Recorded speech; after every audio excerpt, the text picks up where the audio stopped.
Hi guys, welcome back with me again in this channel. So on today's tutorial, I'm gonna show you how you can create a playlist from your liked songs on Spotify.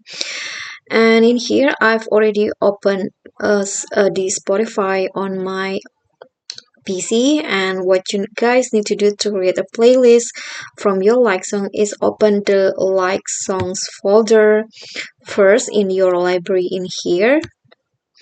Then just scroll down and select the song, or you can also just click on Ctrl plus A in your keyboard and then right click on it, and there will be an options to add to playlist. So in here, if you want, you can also you can add to an existing playlist, or you can also create a new playlist here.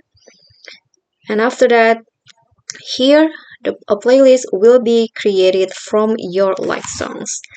Okay guys, so that's all for me. If you think this video is helpful, remember to click thanks, like this video, comment, and also subscribe. I'll see you all on the next tutorial. Bye.